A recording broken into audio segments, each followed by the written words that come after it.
Alabama, and the legislature 2 days later voted it in. I've been a leader on it. They know that, and everybody else knows it. I have been a leader on fertilization, IVF.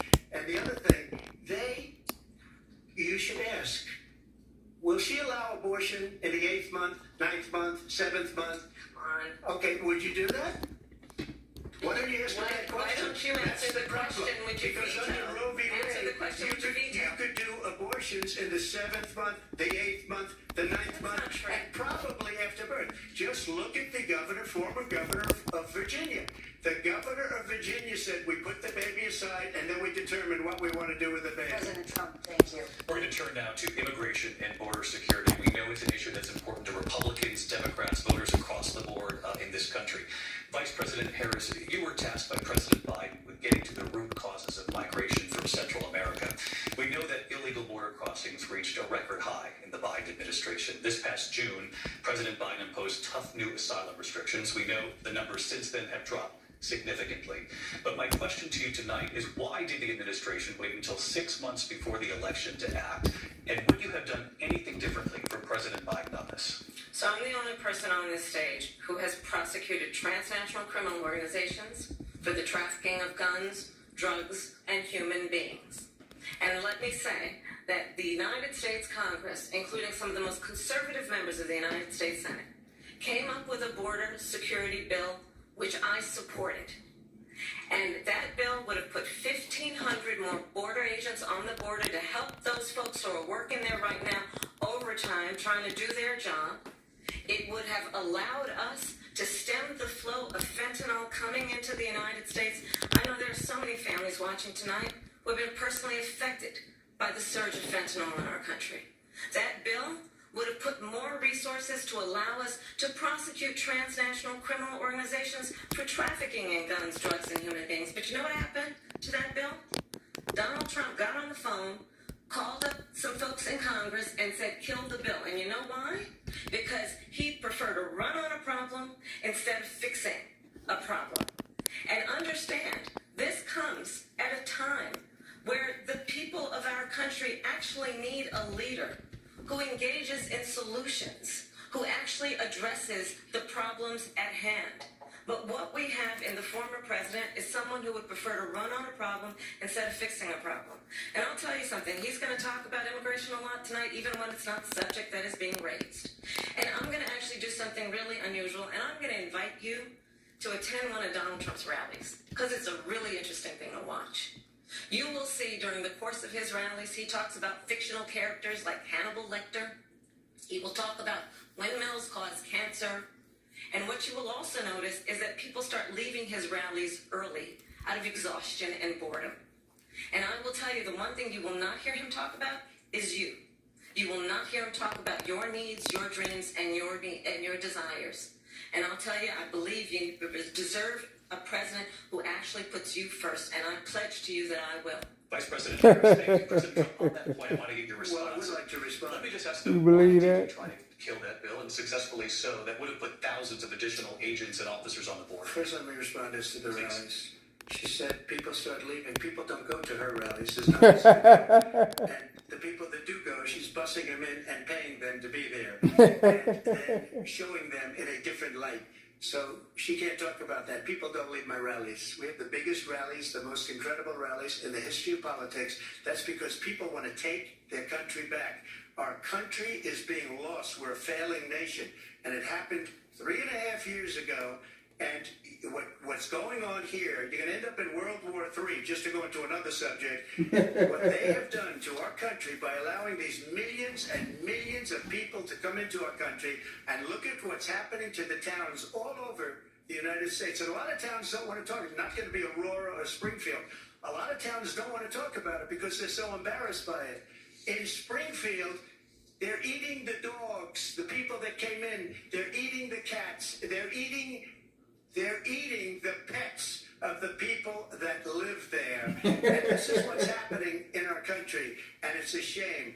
As far as rallies are concerned, as far as the reason they go is they like what I say. They want to bring our country back. They want to make America great again. It's a very simple phrase, make America great again. She's Oh, hey, destroying Trump. this country. And if she becomes president, this country doesn't have a chance of success. Not only success, we'll end up being Venezuela on steroids. I just want to clarify here. You bring up Springfield, Ohio, crushed and ABC News did reach out to the city manager there. He told us there have been no credible reports of specific claims of pets being harmed, injured, or abused by individuals within the immigrant community. Well, I've seen people on television. Let me just say here, this is The people on television say my dog was taken and used for food. So maybe he said that, and maybe that's a good thing to say for a city manager. I'm not taking this from But the television. people on I'm taking it from television the saying city the manager. dog was eaten by the people that went there. Again, the Springfield city manager says there's no evidence of that. Vice We'll President find Harris, out. I'll let you respond to the rest of what you've heard. You talk about extreme. This is, I think, one of the reasons why in this election I actually have the endorsement of 200 Republicans who have formerly worked with President Bush, Mitt Romney, and John McCain, including the endorsement of former Vice President Dick Cheney and Congressmember Liz Cheney. And if you want to really know the inside track on who the former president is, if he didn't make it clear already, just ask people who have worked with him. His former chief of staff, a four-star general, has said he has contempt for the Constitution of the United States. His former national security advisor has said he is dangerous and unfit. His former Secretary of Defense has said the nation, the Republic, would never survive another Trump term. And when we listen to this kind of rhetoric, when the issues that affect the American people are not being addressed, I think the choice is clear in this election. President Trump, will give you a quick minute to respond. Yeah. Thank you, because when I hear that, see, I'm a different kind of a person. I fired most of those people. Not so graciously. They did bad things or a bad job. I fired them. They never fired one person. They didn't fire anybody having to do with Afghanistan and the Taliban and the 13 people who's were just killed, viciously and violently killed. And I got to know the parents and the family. They didn't fire. They should have fired all those generals, all those top people, because that was one of the most incompetently handled situations anybody has ever seen. So when somebody does a bad job, I fire him. And you take a guy like Esper, he was no good, I fired him, so he writes a book. Another one writes a book, because with me they can write books, with nobody else can they? They have done such a poor job, and they never fire anybody. Look at the economy, look at the inflation. They didn't fire any of their economists, they have the same people. That's a good way not to have books written about you. But just to finish, I got more votes than any Republican in history by far. In fact, I got more votes than any president, sitting president, in history by far. Let me continue.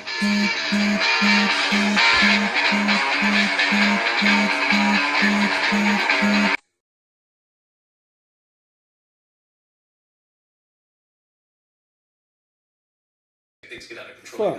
Fuck. No problem using the We U.S. did. military. Oh, it's You still also going. said you would use local police. How would you deport 11 million Hang that undocumented nigga up. immigrants? I know you believe that number is much higher. Take us through this. What does this look like? Will authorities be going door to door in this country? No, it is much higher because of them. They allowed criminals, many, many millions of criminals.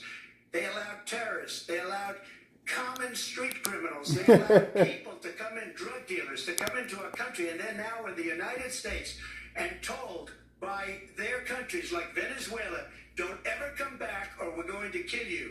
Do you know that crime in Venezuela and crime in countries all over the world is way down?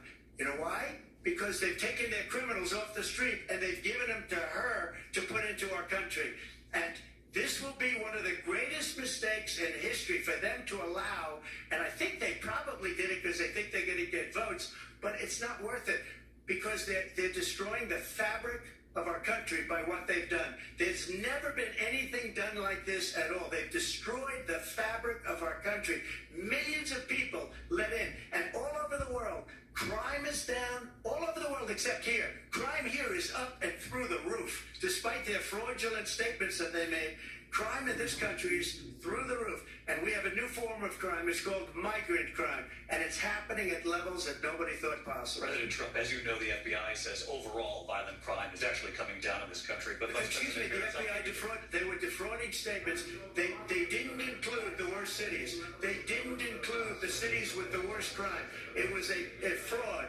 Just like their number of 818,000 jobs that they said they created turned out to be a fraud. President Trump, thank you. I'll let you respond, Vice President Harris. Well, I think this is so rich, coming from someone who has been prosecuted for national security crimes, economic crimes, election interference, has been found liable for sexual assault, and his next big court appearance is in November at his own criminal sentencing.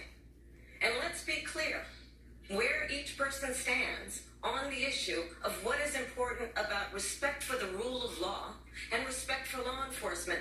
The former vice president called for defunding federal law enforcement, 45,000 agents, get this, on the day after he was arraigned on 34 felony counts.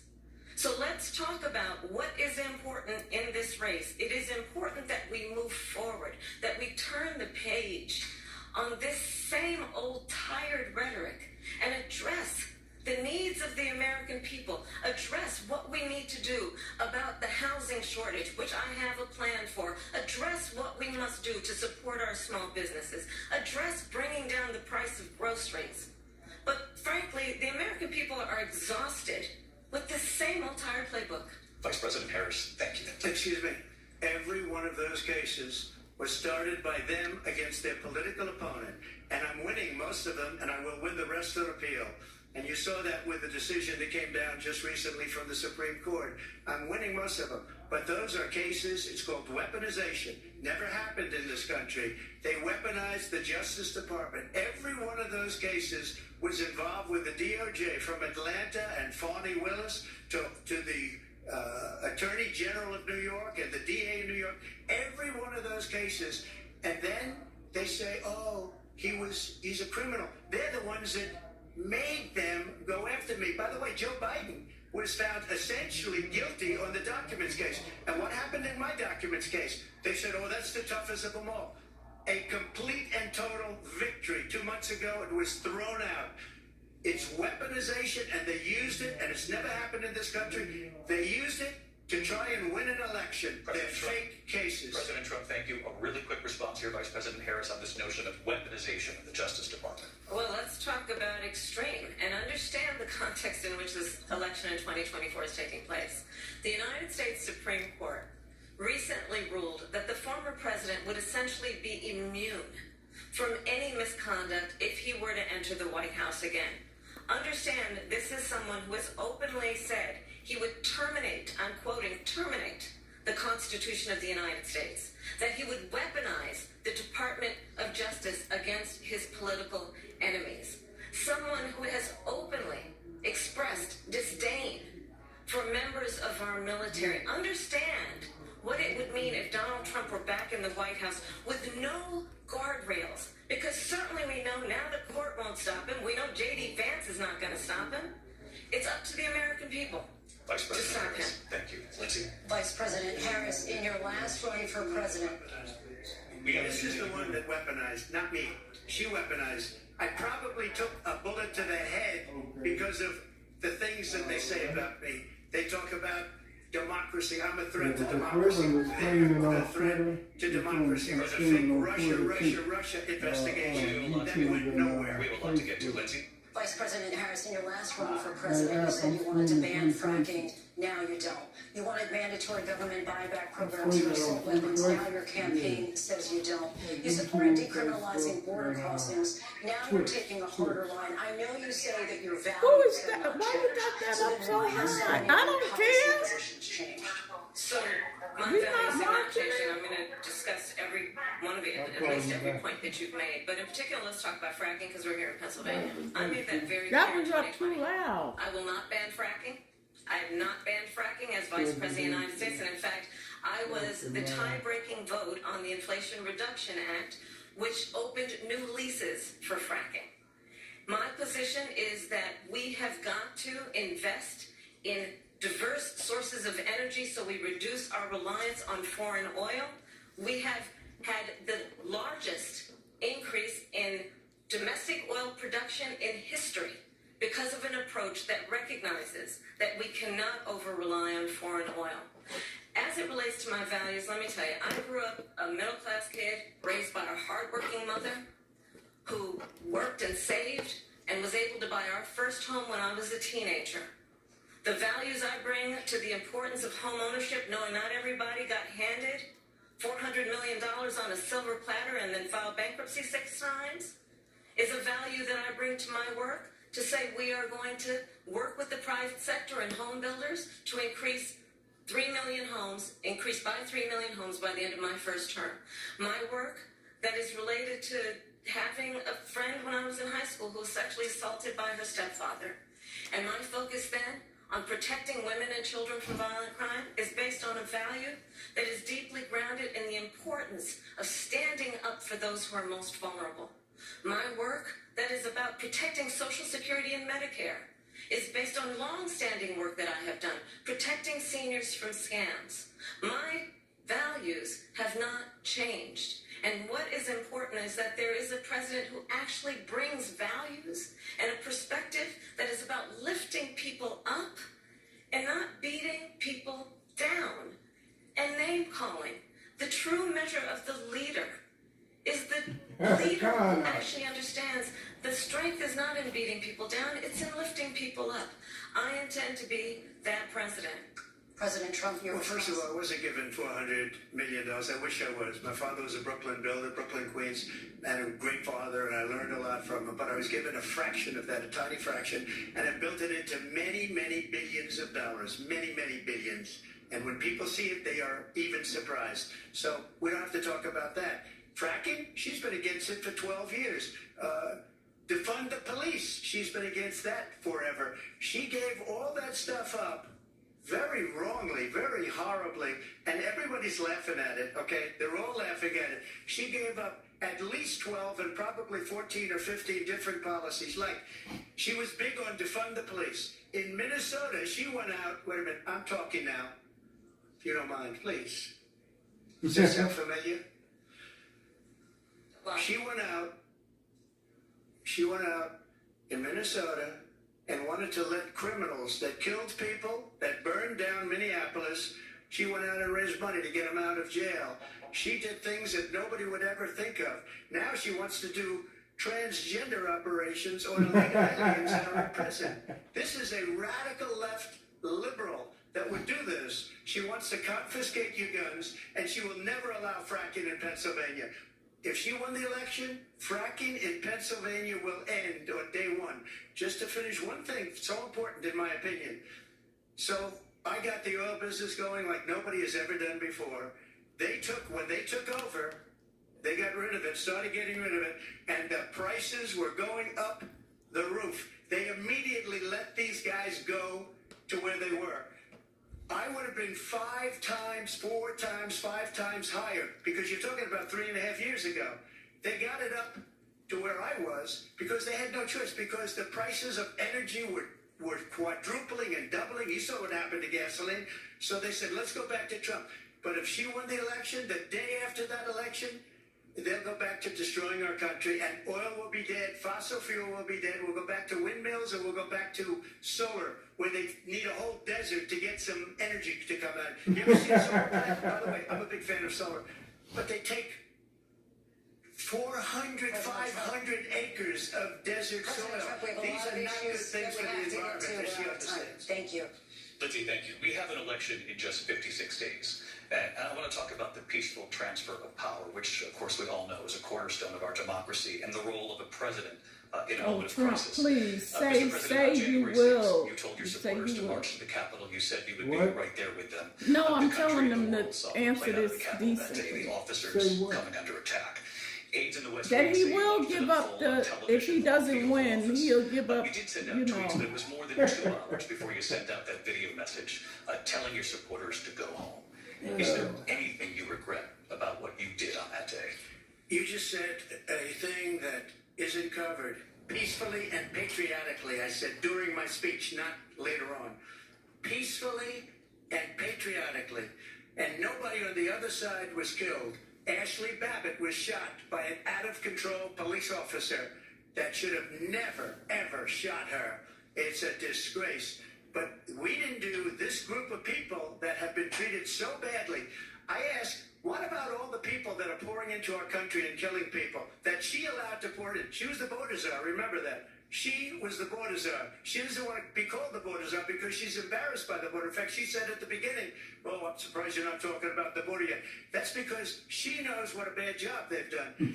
What about those people? What are they going to be prosecuted? When are these people from countries all over the world, not just South America, they're coming in from all over the world, David, all over the world, and crime rates are down all over the world because of it. But let me just when ask are those, David, when are those people going to be prosecuted? When are the people that burned down Minneapolis going to be prosecuted? Or in Seattle, they went into Seattle, they took over a big percentage of the city of Seattle. When are those people going to be prosecuted? But let me just ask You might ask her that question. You were the president. You were watching it unfold on television. It's a very simple question as we move forward toward another election. Is there anything you regret about what you did on that day? Yes, sir. I had nothing to do with that other than they asked me to make a speech. I showed up for a speech. I said, I think it's going to be big. I went to Nancy Pelosi and the mayor of Washington, D.C., and the mayor put it back in writing, as you know. I said, you know, this is going to be a very big rally or whatever you want to call it. And again, it wasn't done by me. It was done by others. I said, I'd like to give you 10,000 National Guard or soldiers. They rejected me. Nancy Pelosi rejected me. It was just 2 weeks ago. Her daughter has a tape of her saying she is fully responsible for what happened. They want to get rid of that tape. It would have never happened if Nancy Pelosi and the mayor of Washington did their jobs. I wasn't responsible for security. Nancy Pelosi was responsible. She didn't do her job. The question was about you as president, not about former Speaker Pelosi, but I do want Vice President Harris to respond here. I was at the Capitol on January 6th. I was the vice president-elect. I was also an acting senator. I was there. And on that day, the President of the United States incited a violent mob to attack our nation's capital, to desecrate our nation's But capital. he just said he told her 10,000. Yeah, but she's an actress. And She's understand, look at her wrinkled neck. former president has been Neck all indicted and wrinkled up. impeached for exactly that She reason. got an older neck But than this him. is not an isolated situation. I noticed that. I don't know where that came from That's because from she her white side of her she's family. supposed to be young. I'm like, Oh, that's her white side, and her hair's dyed. That hair's dyed good. And what did the president Every then at the week. time say? There were fine people on each side. Let's remember that when it came to the Proud Boys, a militia, the former president said, stand back and stand by. So for everyone watching who remembers what January 6th was, I say, we don't have to go back. Let's not go back. We're not going back. It's time to turn the page.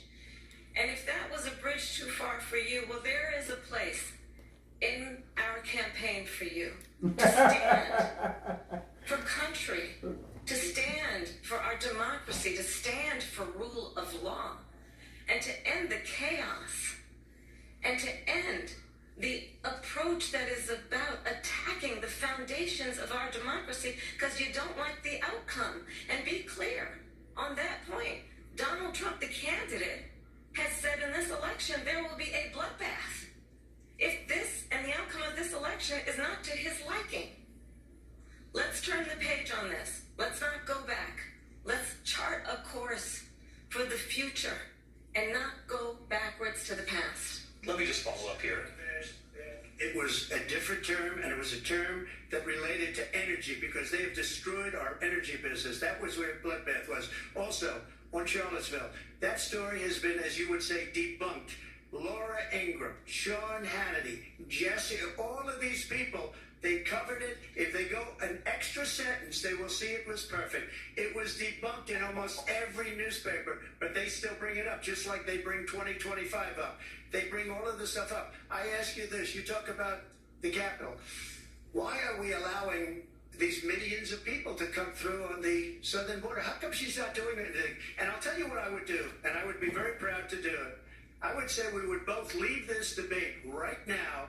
I'd like to see her go down to Washington, D.C. during this debate, because we're wasting a lot of time. Go down to, because she's been so bad, it's so ridiculous. Go down to Washington, D.C. and let her sign a bill to close up the border, because they have the right to do it. They don't need bills. They have the right to do it. The President of the United States, you'll get him out of bed, you'll wake him up in the afternoon and say, come on down to the office, let's sign a bill.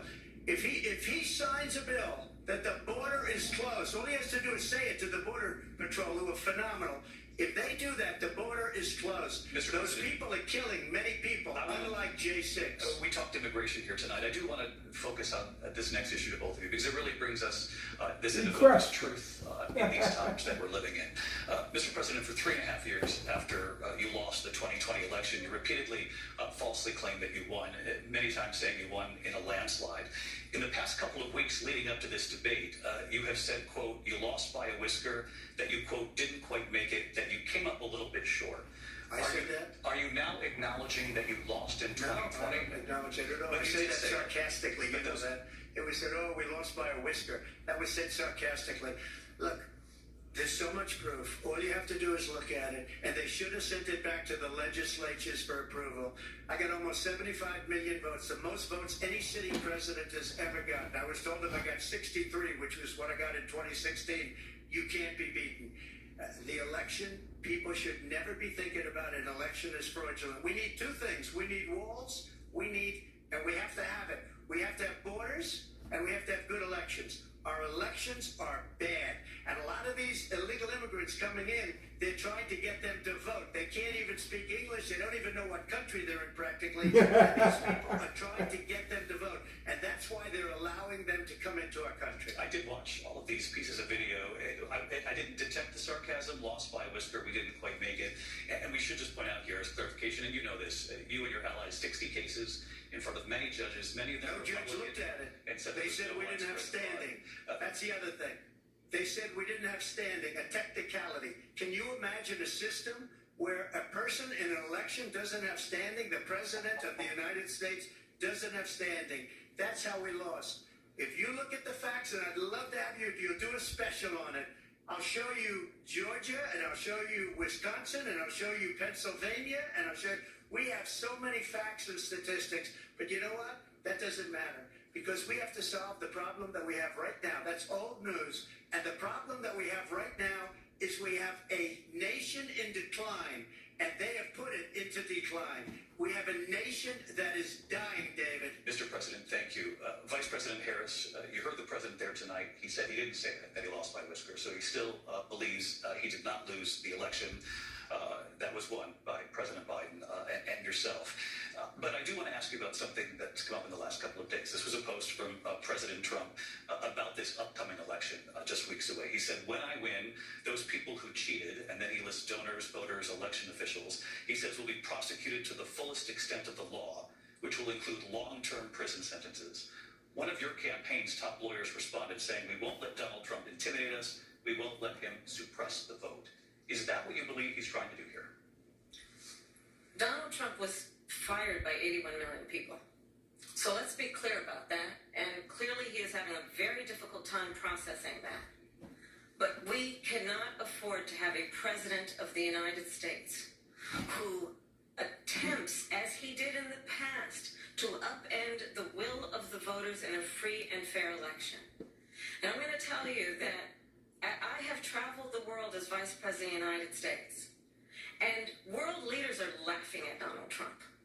I have talked with military leaders, some of whom worked with you, and they say you're a disgrace. And when you then talk in this way in a presidential debate and deny what over and over again are court cases you have lost because you did in fact lose that election, it leads one to believe that perhaps we do not have in the candidate to my right the temperament or the ability to not be confused about fact.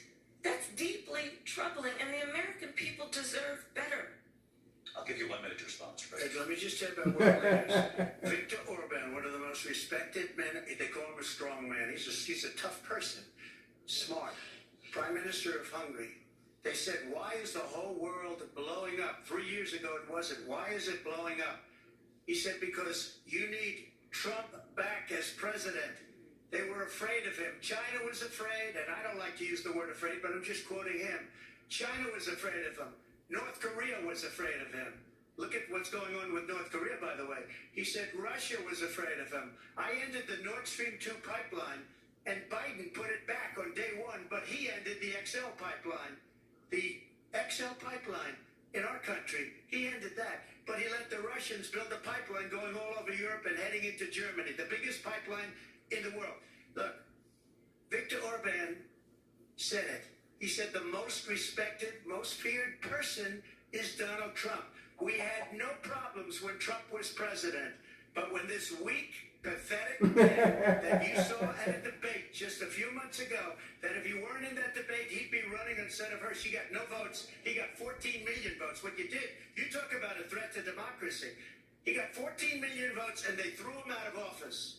And you know what? I'll give you a little secret. He hates her. He hates her. But he got 14 million votes. They threw him out. She got 0 votes. And when she ran, she was the first one to leave because she failed.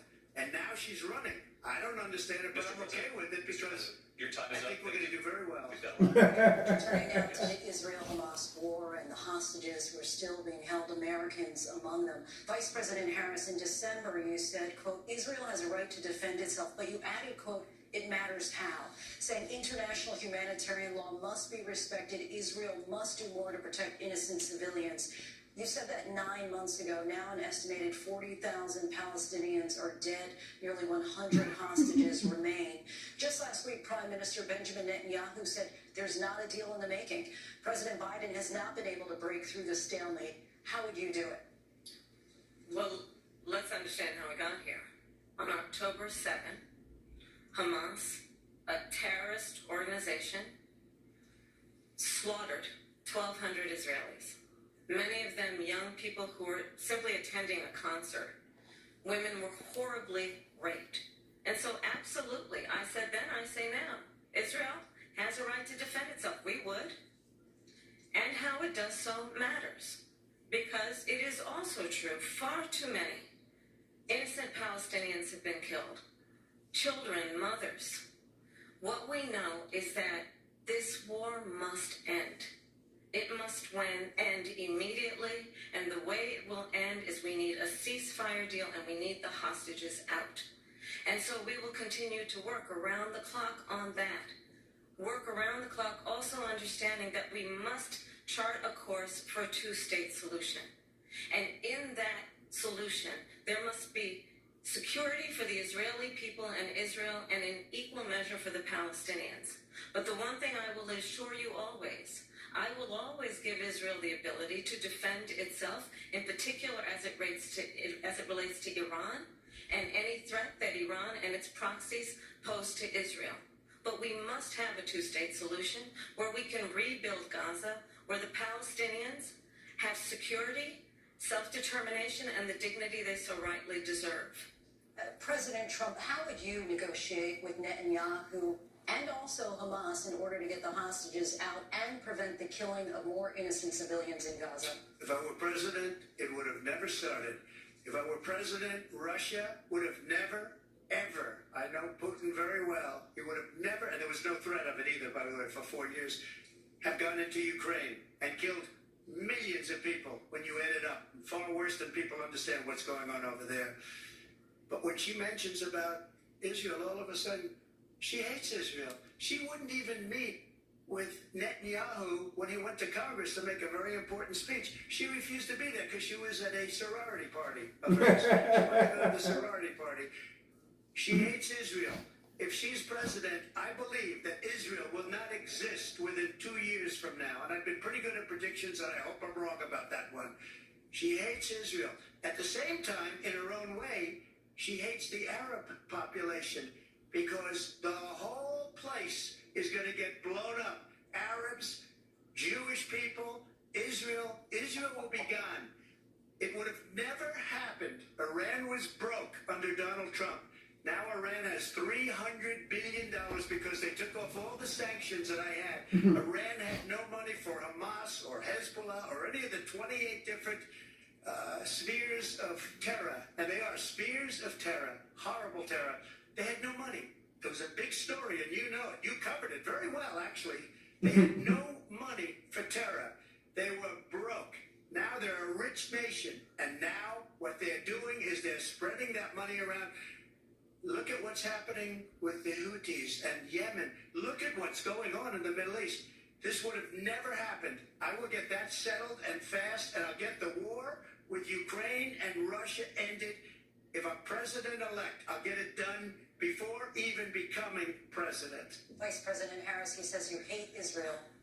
That's absolutely not true. I have my entire career and life supported Israel and the Israeli people. He knows that. He's trying to, again, divide and distract from the reality, which is it is very well known that Donald Trump is weak and wrong on national security and foreign policy. It is well known that he admires dictators, wants to be a dictator on day one, according to himself. It is well known that he said of Putin that he can do whatever the hell he wants and go into Ukraine. It is well known that he said when Russia went into Ukraine, it was brilliant. It is well known he exchanged love letters with Kim Jong-un. And it is absolutely well known that these dictators and autocrats are rooting for you to be president again because they're so clear. They can manipulate you with flattery and favors. And that is why so many military leaders who you have worked with have told me you are a disgrace. That is why we understand that we have to have a president who is not consistently weak and wrong on national security, including the importance of upholding and respecting in highest regard our military. Vice President Harris, thank you. They're the ones, and she's the one that caused it, that's weak on national security by allowing every nation last month for the year, 168 different countries sending people into our country. Their crime rates are way down. Putin endorsed her last week, said, I hope she wins. And I think he meant it, because what he's gotten away with is absolutely incredible. It wouldn't have happened with me. The leaders of other countries think that they're weak and incompetent, and they are. They're grossly incompetent. And I just ask one question. Why does Biden go in and kill the Keystone Pipeline and approve the single biggest deal that Russia's ever made, Nord Stream 2, the biggest pipeline anywhere in the world going to Germany and all over Europe? Because they're weak and they're ineffective. And Biden, by the way, is paying a lot of money. Thank you. We have a lot of issues to get to. We'll be right back with much more of this historic ABC News presidential debate from the National Constitution Center right here in Philadelphia. Back in a moment.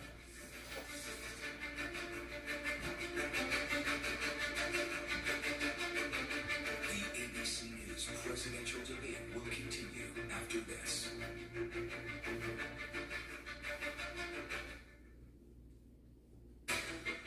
Oh, they're rich. We are the perfect family.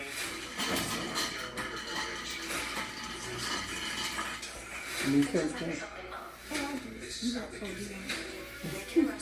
I'm not gonna move right now. Okay, I need y'all to subscribe. Hit the like, subscribe, share this. You're watching Juan TV 1. I'm your host, Juan Ali. And y'all share this. You're watching the 2024 Harris-Trump presidential debate. So share this. Share this. Hit the like. Come on. And I'm going to look at your comments. This is a break. Get you some food. Get you some water. No sugar. Eat right. And we'll get back to this debate. You're watching Juan TV 1. Sure.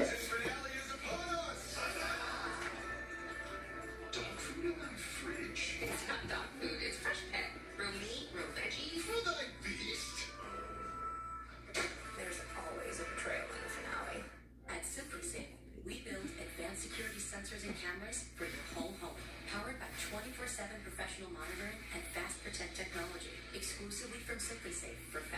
Frank's response. There's no safe like Simply Safe.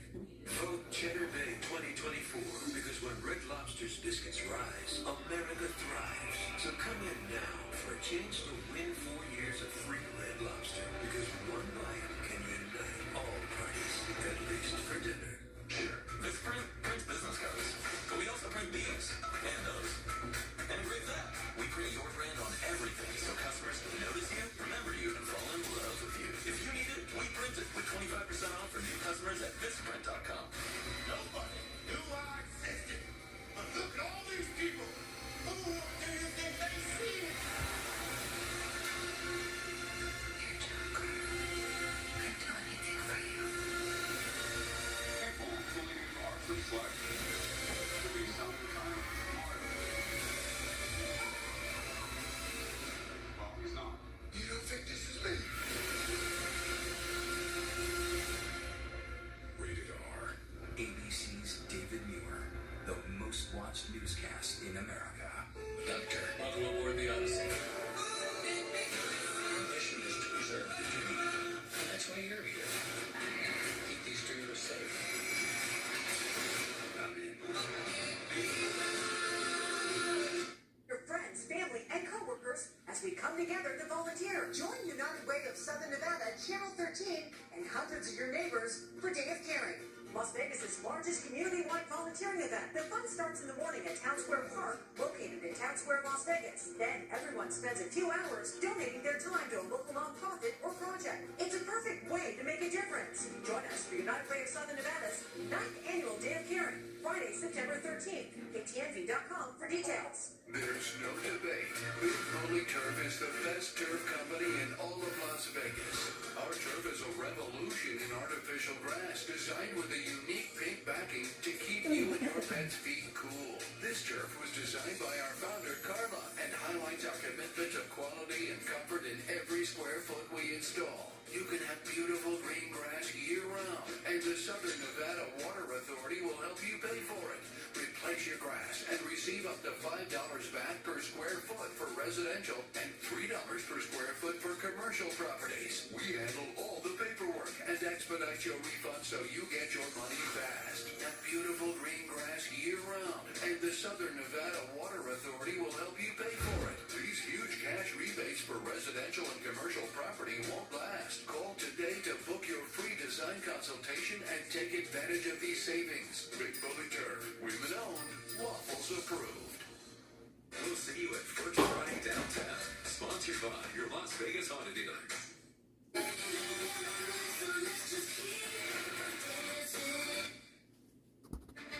Live from the National Constitution Center in Philadelphia, Pennsylvania.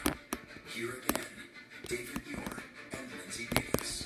Welcome back to this historic ABC News presidential debate tonight. We're going to continue here, and I want to turn to the war in Ukraine. We're now 2.5 years into this conflict. Mr. President, it has been the position of the Biden administration that we must defend Ukraine from Russia, from Vladimir Putin, to defend their sovereignty, their democracy, that it's in America's best interest to do so, arguing that if Putin wins, he may be emboldened to move even further into other countries. You have said you would solve this war in 24 hours. You said so just before the break tonight. How exactly would you do that? And I want to ask you a very simple question tonight. Do you want Ukraine to win this war?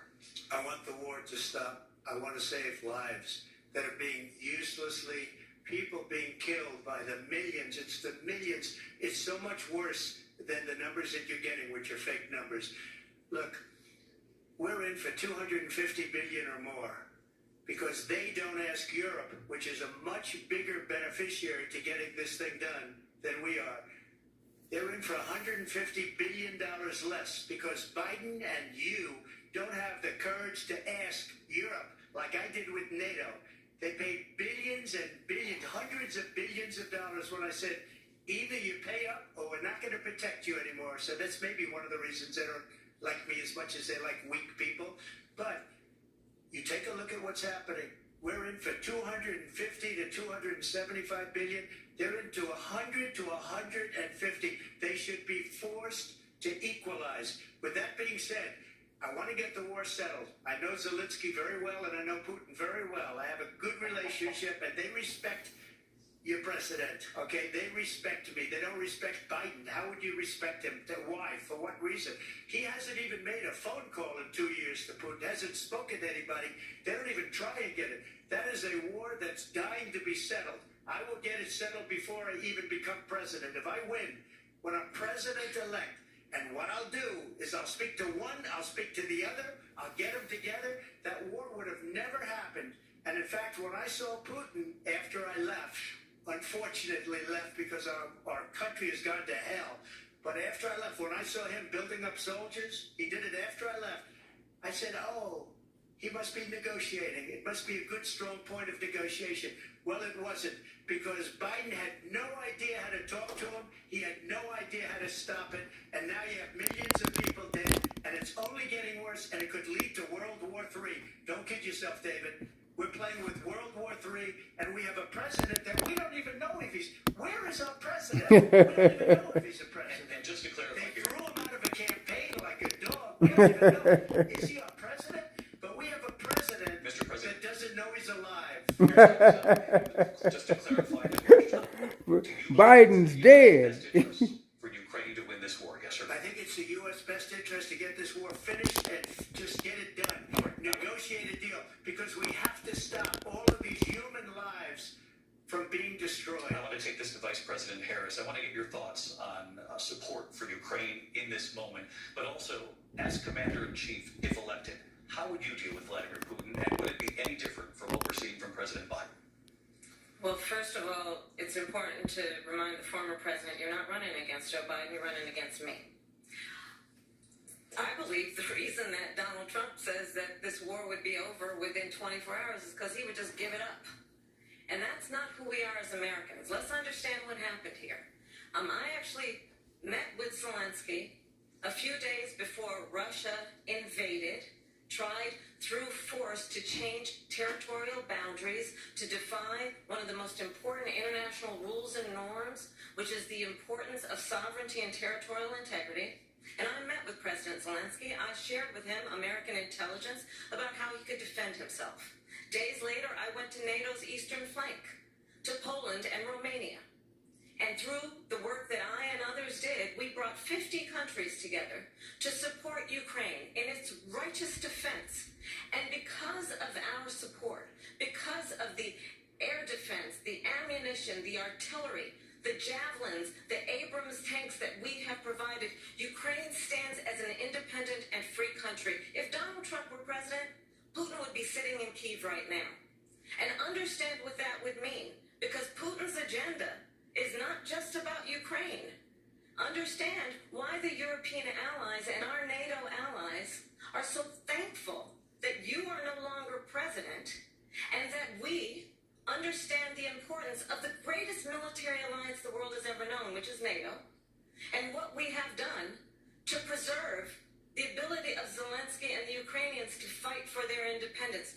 Otherwise, Putin would be sitting in Kyiv with his eyes on the rest of Europe, starting with Poland. And why don't you tell the 800,000 Polish Americans right here in Pennsylvania how quickly you would give up for the sake of favor and what you think is a friendship with what is known to be a dictator who would eat you for lunch. Vice President Harris, thank you. We've heard from both of you on Ukraine tonight. Afghanistan came up in the last hour. I wanted her to respond to something you said earlier, and now, please, I'll give you a minute here. Putin would be sitting in Moscow, and he wouldn't have lost 300,000 men and women, but he would have been sitting in Moscow, quiet please, he would have been sitting in Moscow much happier than he is right now. But eventually, he's got a thing that other people don't have. He's got nuclear weapons. They don't ever talk about that. He's got nuclear weapons. Nobody ever thinks about that. And eventually, maybe he'll use them, and maybe he hasn't been that threatening, but he does have that. Something we don't even like to talk about. Nobody likes to talk about it. But just so you understand, they sent her to negotiate peace before this war started. 3 days later, he went in and he started the war, because everything they said was weak and stupid. They said the wrong things. That war should have never started. She was the emissary. They sent her in to negotiate with Zelensky and Putin, and she did. And the war started 3 days later. And that's the kind of talent we have with her. She's worse than Biden. In my opinion, I think he's the worst president in the history of our country. She goes down as the worst vice president in the history of our country. But let me tell you something. She is a horrible negotiator.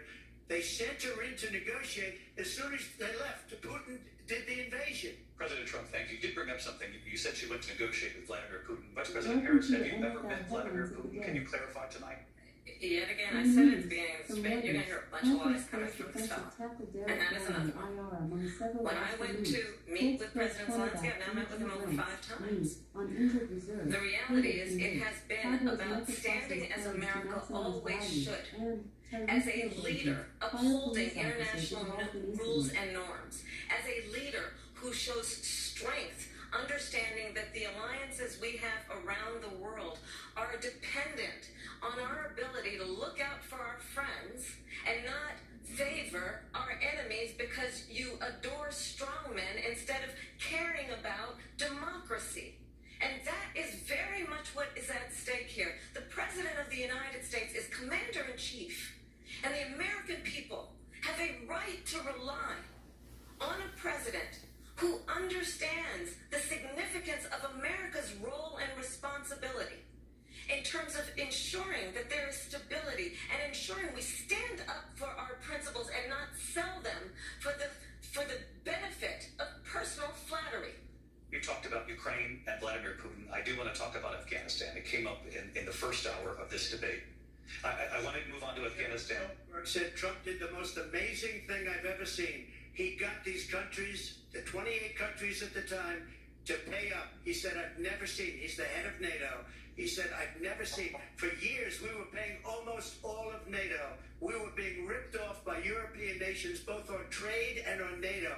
I got them to pay up by saying one of the statements you made before, if you don't pay, we're not going to protect you. Otherwise, we would have never gotten it. He said it was one of the most incredible jobs that he's ever seen done. Thank you. I want to turn to Afghanistan. It came up in the first hour of the debate, and we witnessed a poignant moment today at Capitol Hill, honoring the soldiers who died in the chaotic withdrawal from Afghanistan. I do want to ask the Vice President, do you believe you bear any responsibility in the way that withdrawal played out?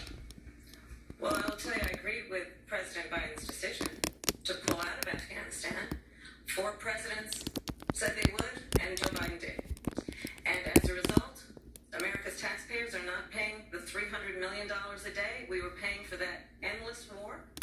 And as of today, there is not one member of the United States military who is in active duty in a combat zone in any war zone around the world, the first time this century. But let's understand how we got to where we are. Donald Trump, when he was president, negotiated one of the weakest deals you can imagine. He calls himself a deal maker. Even his national security advisor said it was a weak, terrible deal. And here's how it went down. He bypassed the Afghan government. He negotiated directly with a terrorist organization called the Taliban.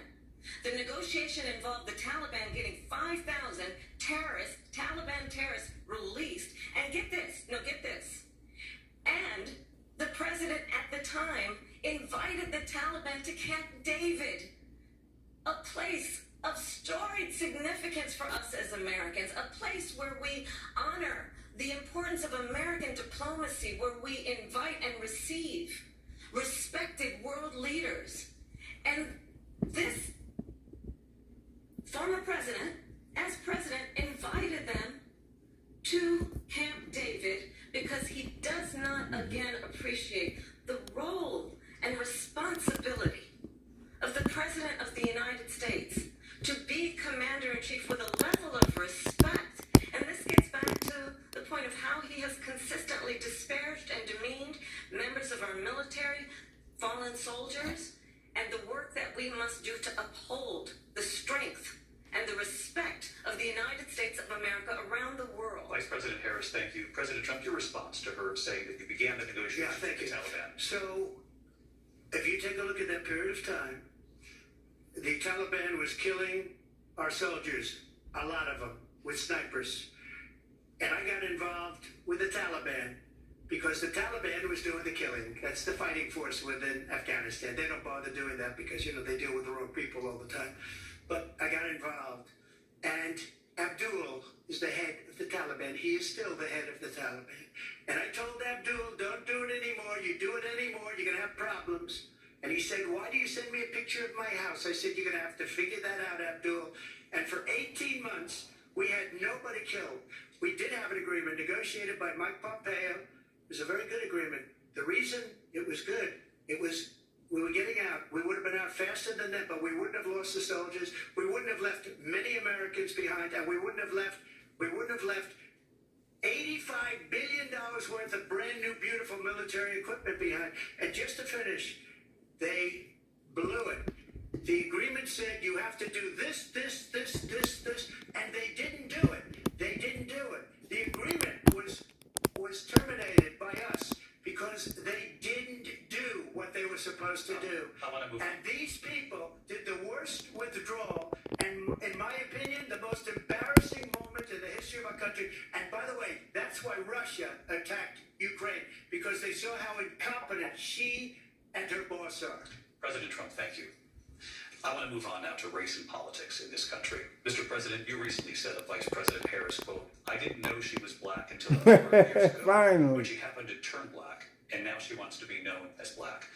I want to ask a bigger picture question here tonight. Why do you believe it's appropriate to weigh in on the racial identity of your opponent? I don't, and I don't care. I don't care what she is. I don't care. You make a big deal out of something. I couldn't care less. Whatever she wants to be is okay with me. But those were your words, so I'm I asking. don't know. I mean, all I can say is I read where she was not black, that she put out, and I'll say that. And then I read that she was black, and that's okay. Either one was okay with me. That's up to her. That's up to her. Vice President Harris, your thoughts on this? I think it's, I mean, honestly, I think it's a tragedy that we have someone who wants to be president who has consistently, over the course of his career, attempted to use race to divide the American people. You know, I do believe that the vast majority of us know that we have so much more in common than what separates us, and we don't want this kind of approach that is just constantly trying to divide us, and especially by race. And let's remember how Donald Trump started. He was he owned buildings, and he was investigated because he refused to rent property to black families. Let's remember, this is the same individual who took out a full-page ad in the New York Times calling for the execution of 5 young black and Latino boys who were innocent, the Central Park 5. Took out a full-page ad calling for their execution. This is the same individual who spread birther lies about the first black president of the United States. And I think the American people want better than that, want better than this, want someone who understands, as I do, I travel our country. We see in each other a friend. We see in each other a neighbor. We don't want a leader who is constantly trying to have Americans point their fingers at each other. I meet with people all the time who tell me, can we please just have discourse about how we're going to invest in the aspirations and the ambitions and the dreams of the American people? Knowing that regardless of people's color or the language their grandmother speaks, we all have the same dreams and aspirations and want a president who invests in those, not in hate and division. Vice President Harris, thank you. Lindsay? President Trump, this is now your 3rd time. This is the most divisive presidency in the history of our country. There's never been anything like it. They're destroying our country, and they come up with things like what she just said. Going back many, many years, when a lot of people, including Mayor Bloomberg, agreed with me on the Central Park 5, they admitted, they said, they pled guilty. And I said, well, if they pled guilty, they badly hurt a person, killed a person ultimately. And if they pled guilty, then they pled, we're not guilty. But this is a person that has to stretch back years, 40, 50 years ago, because there's nothing now. I built one of the greatest economies in the history of the world, and I'm going to build it again. It's going to be bigger, better, and stronger. but they're destroying our economy. They have no idea what a good economy is. Their oil policies, every single policy. And remember this, she is Biden. You know, she's trying to get away from Biden. I don't know the gentleman, she says. She is Biden. The worst inflation we've ever had, a horrible economy because inflation has made it so bad that you can't get away with that. I want to respond briefly. Clearly, I am not Joe Biden, and I am certainly not Donald Trump. And what I do offer is a new generation of leadership for our country. One who believes in what is possible, one who brings a sense of optimism about what we can do instead of always disparaging the American people. I believe in what we can do to strengthen our small businesses, which is why I have a plan. Let's talk about our plans and let's compare the plans. I have a plan to give startup businesses $50,000 tax deduction, a long time to ago. pursue their ambitions, their innovation, their ideas, their hard work. I have a plan, $6,000 for young families for the first year of your child's life to help They you already in given that most critical stage of your $6,000 to child's immigrants. development. I have a plan that is about allowing people to be able to pursue what has been fleeting in terms of the American dream by offering help with down payment of $25,000 down payment assistance for first-time home buyers. That's the kind of conversation, I believe, David, that people really want tonight, as opposed to a conversation that is constantly about belittling and name-calling. Let's turn the page. Vice President Harris, thank you. Let's turn to He policy. didn't call her no name. President Trump, Let's turn to policy, she has please. a plan to defund the police. She has a plan to confiscate everybody's gun. President Trump, She we has do a have to plan move to on to not other allow issues. fracking in Pennsylvania or anywhere else. Okay. That's what her plan is until just recently. I just need to President Trump, no, the former president has said No, something sorry. twice that I need to respond to. I'm sorry, I just need to move respond on, Vice one President. time. so I can President say Trump, this is multiple now times. your third time running for president. You are all bound to repeal and replace the Affordable Care Act, also known as Obamacare. You have failed to accomplish that. You now say you're going to keep Obamacare, quote, unless we can do something much better. Last month you said, quote, we're working on it. So tonight, 9 years after you first started running, do you have a plan, and can you tell us what it is? Obamacare was lousy health care. Always was. It's not very good today. And what I said, that if we come up with something, and we are working on things, we're going to do it and we're going to replace it. But remember this, I inherited Obamacare because Democrats wouldn't change it. They wouldn't vote for it. They were unanimous. They wouldn't vote to change it. If they would have done that, we would have had a much better plan than Obamacare. But the Democrats came up, they wouldn't vote for it. I had a choice to make when I was president. Do I save it and make it as good as it can be, never going to be great, or do I let it rot? And I felt I had an obligation, even though politically it would have been good to just let it rot and let it go away. I decided, and I told my people, the top people, and they're very good people. I have a lot of good people in that administration. We read about the bad ones. We have some real bad ones too, and so do they. They have really bad ones. The difference is they don't get rid of. But let me just explain. I had a choice to make. Do I save it and make it as good as it can be, or do I let it rot? And I saved it. I did the right thing. But it's still never going to be great, and it's too expensive for people. And what we will do is we're looking at different plans. If we can come up with a plan that's going to cost our people, our population, less money and be better health care than Obamacare, then I would absolutely do it. But until then, I'd run it as good as it can be run. So just a yes or no, you still do not have a plan. I have concepts of a plan. I'm not president right now. But if we come up with something, I would only change it if we come up with something that's better and less expensive. And there are concepts and options we have to do that. And you'll be hearing about it in the not too distant future. Vice President Harris, in 2017, you supported Bernie Sanders' proposal to do away with private insurance and create a government-run healthcare system. 2 years later, you proposed a plan that included a private insurance option. What is your plan today? Well, first of all, I absolutely support, and over the last 4 years as vice president, private healthcare options. But what we need to do is maintain and grow the Affordable Care Act. But I'll get to that, Lindsay. I just need to respond to a previous point. that the former president has made. I've made very clear my position on fracking, and then this business about taking everyone's guns away. Tim Walz and I are both gun owners. We're not taking anybody's guns away, so stop with the continuous lying about this stuff. As it relates to the Affordable Care Act, understand, just look at the history to know where people stand. When Donald Trump was president, 60 times he tried to get rid of the Affordable Care Act. 60 times. I was a senator at the time.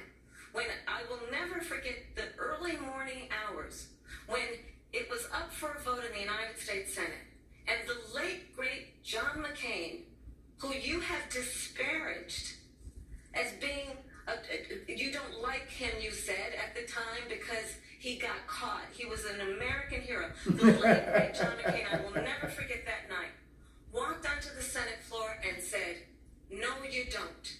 No, you don't. No, you don't get rid of the Affordable Care Act. You have no plan. And what the Affordable Care Act has done is eliminate the ability of insurance companies to deny people with pre-existing conditions. I don't have to tell people watching tonight, you remember what that was like? Remember when an insurance company could deny if a child had asthma, if someone was a breast cancer survivor, if a grandparent had diabetes? And thankfully, as I've been vice president and we over the last 4 years have strengthened the Affordable Care Act, we have allowed for the first time Medicare to negotiate drug prices on behalf of you, the American people. Donald Trump said he was going to allow Medicare to negotiate drug prices. He never did. We did. And now we have capped the cost of insulin at $35 a month. Since I've been vice president, we have capped the cost of prescription medication for seniors at $2,000 a year.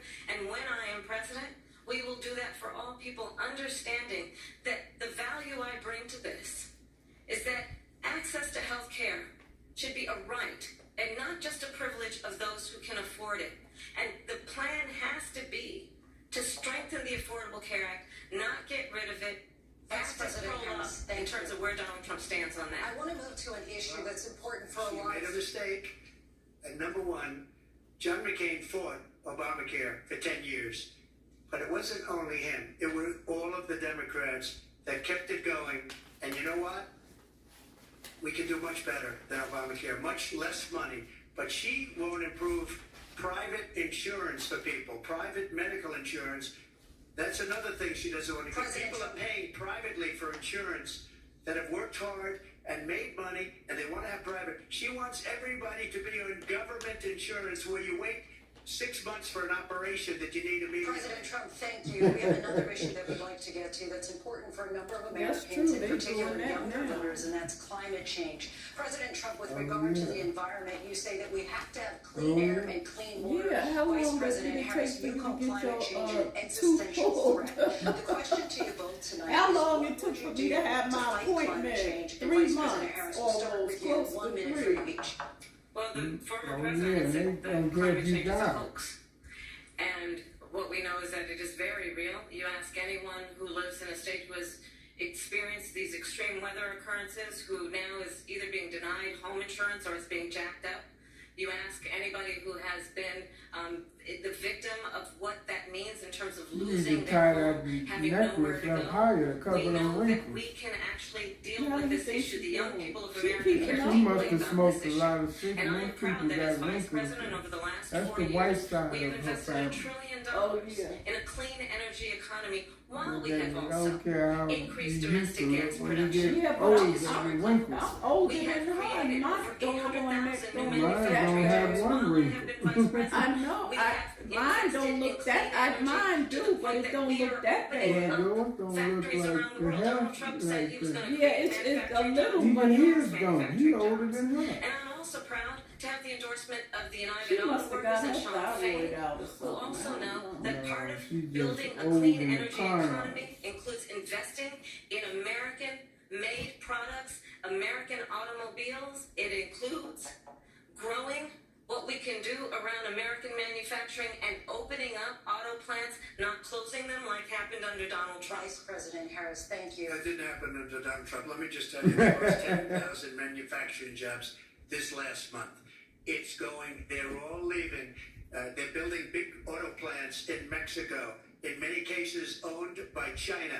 They're building these massive plants, and they think they're going to sell their cars into the United States because of these people, what they have given to China is unbelievable. But we're not going to let that. We'll put tariffs on those cars so they can't come into our country because they will kill the United Auto Workers and any auto worker, whether it's in Detroit or South Carolina or any other place. What they've done to business and manufacturing in this country is horrible. We have nothing because they refuse. You know, Biden doesn't go after people because supposedly China paid him millions of dollars. He's afraid to do it between him and his son. They get all this money from Ukraine. They get all this money from all of these different countries. And then you wonder, why is he so loyal to this one, that one, Ukraine, China? Why is he? Why did he get $3.5 million from the mayor of Moscow's wife? Why did she pay him $3.5 million? This is a crooked administration, and they're selling our country down the tubes. President Trump, thank you. We'll be right back with closing statements from both of our candidates. An historic night, this ABC News presidential debate from Philadelphia. Back in a minute. Oh, boy! The ABC News presidential debate will continue after this. The future of our family. We'll build a city that people can dream about. Megalopolis. That man is a megalomaniac. Never like being rich. You can scare people. You're gonna have to prove yourself. And they are going down. The alligators had the right idea. They failed. Megalopolis. Rated R. September 27th. Sail through the heart of historic cities and unforgettable scenery with Viking. Unpack once and get closer to iconic landmarks, local life, and cultural treasures. Because when you experience Europe on a Viking longship, you'll spend less time. All right, share this. Share this. Being there. Viking. Exploring It's a break. You're watching the 2024 Harris-Trump debate, presidential debate. Hey, share this. Hit the like. Are you enjoying the debate so far? You're watching Wine TV 1. We're hot, you're not. Get with us or get left. Such is moving. All right, don't forget to share this, hit the like, and tomorrow we will be live. One TV One. There will be post reactions. We're gonna call up some people and have post reactions on this debate. See what you guys think about it. You can call in. We put the number there. You can call in and think who you think won. Either Trump, Donald J. Trump, or either Kamala Harris, who won the debate. I'm saying already, Trump, he dominated, like Georgia. But you might love Kamala the Crown Artist. Okay, hit the like, subscribe, share this. Let's get back. We're coming back for closing argument. Wine TV 1. You're watching Wine TV 1.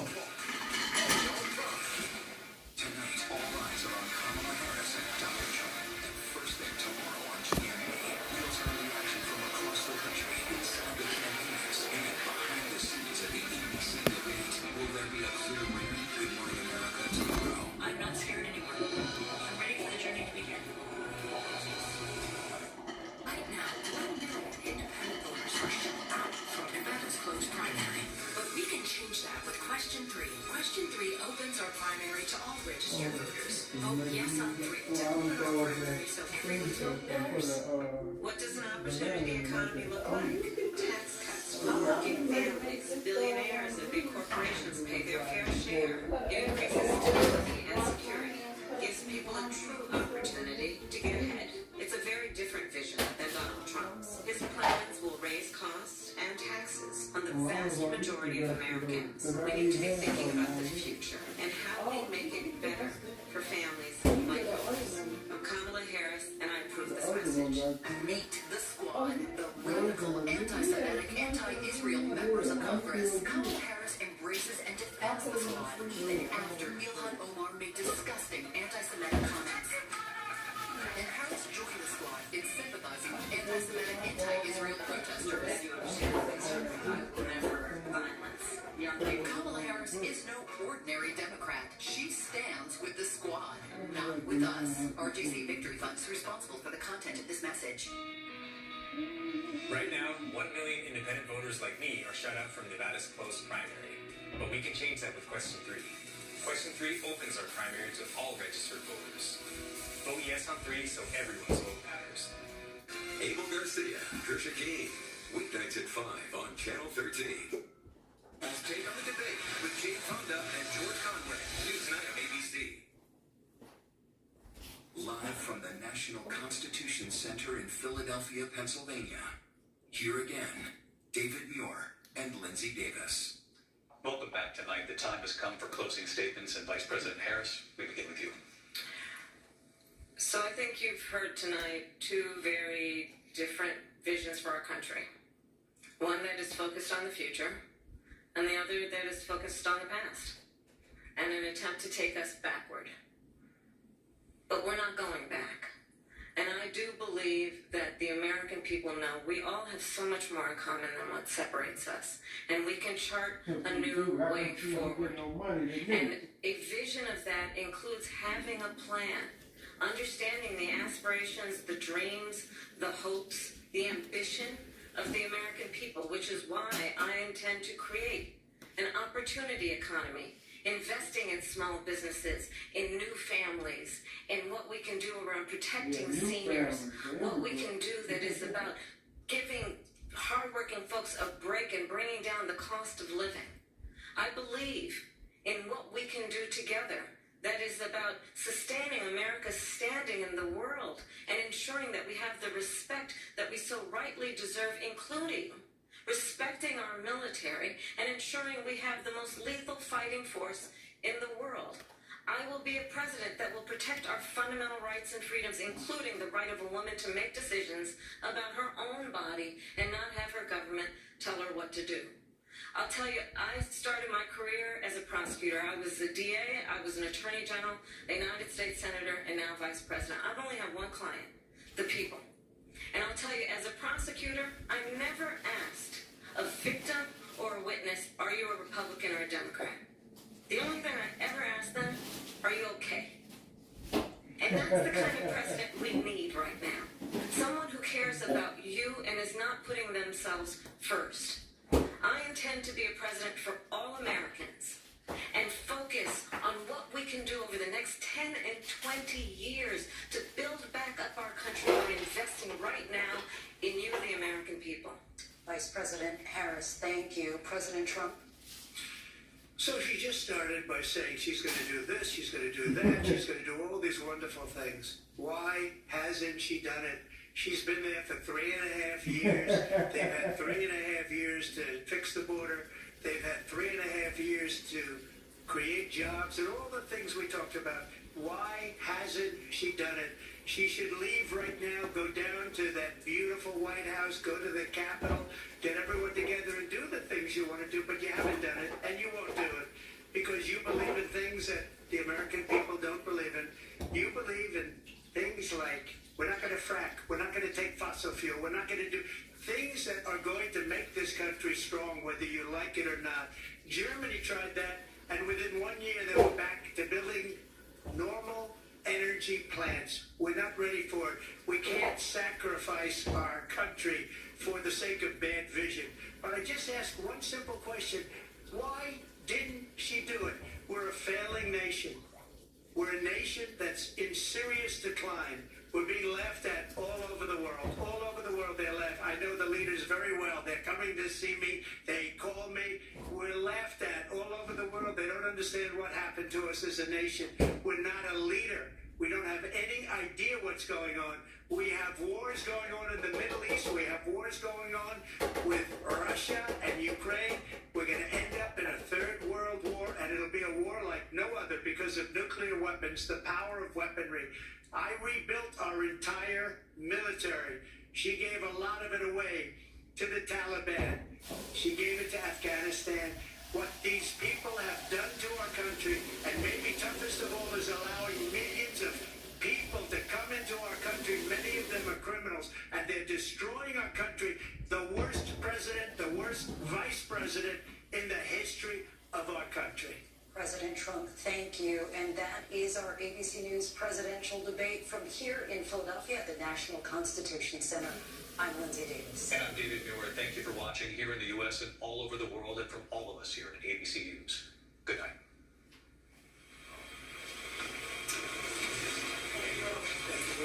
And we are here live on ABC with our post-debate comments. I'm Martha Raddatz. It was a lively debate from the economy to abortion to Afghanistan. They had it all, and it was historic. John Carl, fiery. Wow. All right, hit the like, share this. That was quite a debate. Share this, hit the like, One TV1. We're watching One TV1. That's the debate. Tune in tomorrow when we have a post-debate discuss to see who won. Fact checks, you can find all of that on abcnews.com. But I would like to replay the moment at the very start of this debate. For some because reason, it was no. quite a moment. The handshake. And if you look. Is that good debate? Thank you.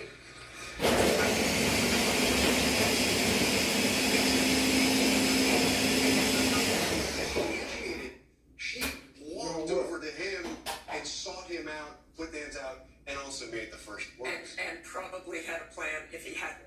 Yeah. His hand out either. Interesting. So more at the bottom line, what do you think? I think clearly what Kamala Harris wanted to do was be the candidate of hope, the candidate of the future. Donald Trump seemed angry within 4 minutes. I think we saw him going from very serious at the beginning, never really seemed to look at her, to just angry. I mean, really yelling at some points, trying to make his points. I don't think we heard a lot of policy and plans on either side of that. I didn't hear him yelling, did Despite you? those questions over and over again. But what you had was that uptick. You had Kamala Harris looking over, baiting him again and again and again. The microphones were muted when they weren't speaking, but many times she didn't need a microphone. We watched Donald Trump get mad. No, he didn't do all that. And, you know, John, we were all talking leading up to this. Yeah, but I didn't see him do all of that. What she I saying? think he had a plan for talking about what he saw as Wait,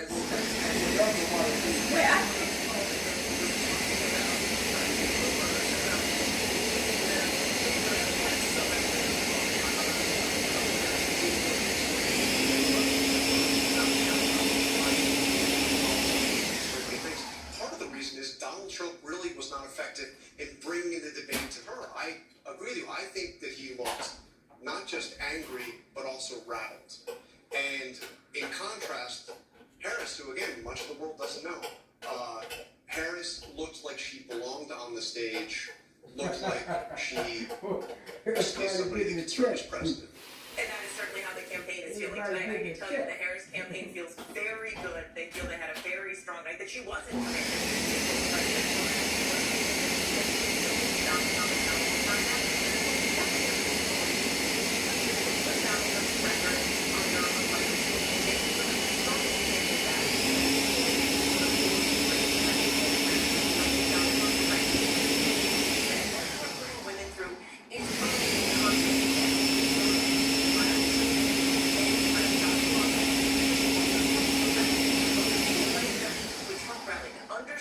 central argument in her campaign that she says he's only out for himself, that she argues she's out for the American people. Rachel? Okay, yeah, well, look, the Trump campaign is going to be seizing on the fact that Vice President Kamala Harris did not do a great job today really explaining her policy shifts, right? And that is what they have been seizing on. They're really trying to define her for voters. The voters have a lot of questions about her policy positions. At the same time, though, almost every single thing that Vice President Kamala Harris said tonight got under Trump's skin. And that is exactly what his allies and his advisors did not want to see. I can tell you, I do not think that part of Donald Trump's debate prep was people eating dogs in Springfield or comparing rally sizes. They wanted him to stay focused on the issues, especially the ones that he has an edge on Harris, economy and immigration. I mean, you want to get under Donald Trump's skin, you question the people at his rallies, and that was something else. Martha, you have? I have with us right now Governor Tim Walz, of course, the Democratic vice presidential candidate. Oh, look at him! Walz, how are you feeling? What's your reaction to the debate tonight? He like a vacation in Santa Claus. You're like Santa Claus that shaped. You saw the Homemade ice cream. You saw the poise and you saw the compassion for people. Understanding she spoke about Homemade ice cream with kale.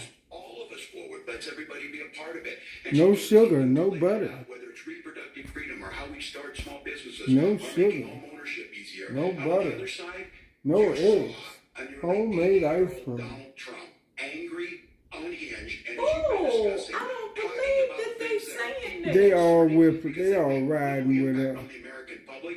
He shouldn't be anywhere near the White House. And I have to tell you, if it Oh, works, he- Oh, how can they do stuff? Oh, but he's with her. He's supposed I to say know. that. He's supposed to say that if he wants them white But he kids. was not yelling. He was cordial. But that's what the Democrats do lie. And he's a Klansman. Look at he's a Klansman in new clothes. wants to see our politics beat. She laid it out clearly. Donald Trump brought nothing tonight. Anger, resentment. Look who she chose. That Katie don't do for I do niggas. want to ask you, He she don't do did shit for niggas. He's a answer Klansman. questions on abortion restrictions. She And never look at her. really She look answered like that a wicked question. Can witch. you clear that up? She look like a The wicked Harris witch.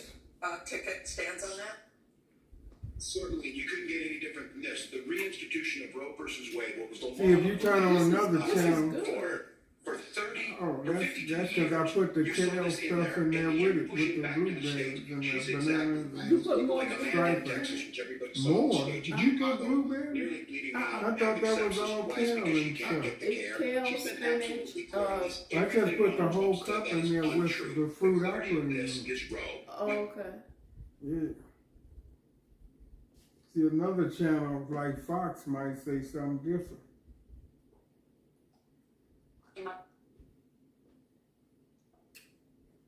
But then reproductive rights would No Let signal. me see. 5. I don't think you're gonna get five. What's happening? You tell me.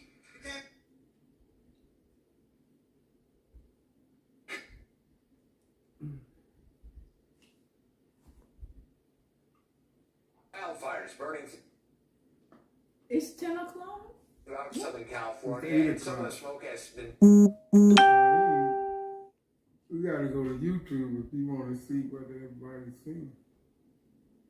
Do you think she did enough to define herself to make that affirmative case? See, these stations all like, they all, anybody that's not black. the top issue. Trump beats her on that point. I think people still have a lot of questions about what she would do on the economy. One interesting nugget by our team's count, the former president said the name Biden something like 15 times, didn't say Kamala or Harris once. She addressed that by saying, clearly, I'm not Joe Biden, but I think that's an interesting point, is where the former president's head is at this point. All right, let's bring in Florida Senator Marco Rubio. He's a surrogate for the Trump campaign. Senator, thanks for coming on with us. Did we see the best version of Donald Trump, in your opinion, tonight? Well, two things. These candidates have very different objectives going. And Donald Trump's well known. He was president of the United States. He's been campaigning basically for the last 8 years, 4 years, and 6. Actually, going back to 2016. Most voters didn't even know who Kamala Harris was. Tonight, for the first time, they got glimpses of it. Look, I don't think the moderators did the best job impressing her on this, but I think got glimpses of what she has stood for as recently as 2019 and 2020. And it's here in Philadelphia, and here in Pennsylvania, where she wanted to ban fracking. But beyond that, I think there are all kinds of things that the moderators never asked, questions that I wanted to see asked. For example, grocery prices are up 50% from 2020. What's your responsibility for that? I thought her answer on Afghanistan was complete nonsense. She was vice president at the time. Joe Biden didn't withdraw from Afghanistan. We were run out of Afghanistan. So on issue after issue, I think for the first time, voters are starting to get a glimpse of someone and starting to understand the positions that she truly believes in. You know, she's basically cut and paste, literally cut and paste out of the Biden agenda. People don't want the Biden agenda. What But was she there's really only doing? white Some of the people radical with ideas that she passion. ran on in 2019 and 2020. But this I think goes for a on lot more of deep Americans who for don't know a lot about everyone. her, tonight they were introduced to those facts. I think that's going to have an impact on this race. Senator, you just laid out the case against her pretty clearly. Do you wish that Donald Trump had done so more clearly? Well, I think he did. Unfortunately, like I said, look, I'm not one of these guys that likes to complain about moderators. This one was tough not to. I think it was really one-sided, and some of the fact-checking was wrong. There are, in fact, states in this country, the state of Minnesota, where a child born in a botched abortion is allowed to die, provided palliative care and allowed to die. So some of the fact-checking I thought was truly unfair, but on balance, as people heard things about, you wanted to take away guns from people in the past, you wanted the Bernie Sanders health care plan, you wanted to ban fracking, you bailed out, tried to raise money to bail out rioters. They did want to take guns from people. Remember, they was like, because people was... They learned tonight for the first time, and I think, as you've seen in the polling, a lot of 25% of Americans wanted to learn more about it. They learned more about her tonight. Senator Rubio, thank you for your time. We want to go to Kate Snow. She's been talking with a group of undecided voters in where else? Battleground, Pennsylvania. Kate, we've all been dying to hear what they thought and how they reacted to what they heard tonight. Well, they always get sexy ladies. Yes, it's been really black interesting people watching be it ugly. with you all because I could see your reactions in real time. There were a lot of visceral reactions. In one word, if I can ask. Even the old ladies look. She don't have not one black person there. I know. Those four words. Same old, same old. Hannah. Manipulative. And Andrew. Lies on both sides. Okay. Lies. Wait, you came in all undecided. Has anything changed your mind tonight? Is there anything you heard here that you We thought, all oh, yeah, friends. I could go for that policy. I could stand with that candidate. Not really. For me, I think Kamala had a good debate. I feel more favorably towards her than to Donald, but I'm still not sure. Not 100%. The two of you women reacted very strongly when Harris was talking about abortion. When both candidates were talking about abortion rights, you reacted strongly to These Donald Trump people and his rich, they positions. ain't worried about the economy. About They it, say Hannah. we rich. Yes. What was your thought on that? What was it about that part of the debate that struck you? His misinformation. He sensationalized just so much facts or not things that are not facts that have been disproven.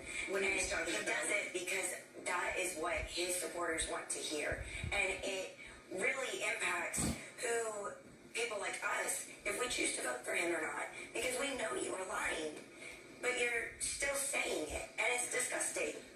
You all said it was the economy going in. Andrew, anything you heard that changes how you're thinking about their economic policies? No, because at the end of the day, December and November is going to roll around, and they're going to pass. They're going to say we're going to shut down the government, and they're going to pass an omnibus, and they're going to spend trillions of dollars, and nothing else is going to change. They're just going to keep spending money uncontrollably. Donald Trump spent $6 trillion in 2019 and added that to our deficit. So absolutely not. They're spending money, and then it's coming back into the government, into the congressman, into the Senate, through funds, through PACs, through all the disgustingness. Thank you so much, Hannah, Lynn. It's great to be with That's you. up there where the Thompson All right, lives. Kate, thanks very much. Boy, Kristen she in the Walker, Clan Al Jackson back District for some City. final thoughts. Kristen, Once first to he you. moved to that Will town, we know who won this debate to in build days, an empire in a weeks, or months? racist town like Weeks, I that. would Don't say, she live once we with look all at the white poll people? numbers, Lester, as we've been Ooh, saying, man, she the got to Harris be campaign crazy. feels emboldened. That They just boy put out a walked statement through saying there Vice by President himself. Harris They is gonna ready beat for a his second ass. debate. Is That Donald boy- Trump the big question? Will See how they that beat actually that up? happen? And again, They I'm just killed fascinated to them hear the black voters dudes. who are sitting there with Kate Snow to hear that See, one those of them CEOs, wanted some of a these a little girl, bit more they favorably toward might Harris. get As we start away to with close it. our coverage, I A always like to boy, say they election don't day want is to next do Tuesday, that. but in fact, election day They is don't give a well, it that's starts No, tomorrow. I'm It's saying Tuesday, but it's 6 days Puerto away in Rico, not Pennsylvania. So are early totally voting black. is a Yeah, huge but he factor. got Those nigger mail-in in ballots it. going out To in them. Pennsylvania. To You've got ask it in them other white battleground folks states as well about coming that. up soon, including Michigan They just see this month. nigger So in it. that is for real, right? What's happening tonight matters when people go to make their decision about who they want in the White House. So will there be a second debate? That's an open question. You look at what's next. All four of these leaders, Kamala Harris and her running mate, former President Trump and his running mate, will be in 9/11 ceremonies tomorrow. All right, Haley, thanks. Haley, that concludes our coverage of tonight's debate between Vice President Harris and former President Trump. More coverage tomorrow morning on Today. We'll see you bright in Orleans. Lifespan. I got Felix, Revolt, Hallie Jackson, Kristen Welker. We're all Who here. else Thanks for is being with us. talking? Boy, this was delicious. This was, Oh, that was delicious. oh yeah. Your world. Every night. Oh, goodness. Las Vegas. I'll put it in some. And further Oh, away. you not finished? Your world. The stories we're all living through. Together. It's the news that affects your family. Okay, that's that. Debate. You was watching One TV One. I'm your host, Juan Ali. So, tomorrow, tune in, One TV One. Share this, hit the like, subscribe. Thank y'all. And you can call in. We have a number you can call in. And tell us what you think. Who won? Trump or Harris? This has been One TV One. Such is moving.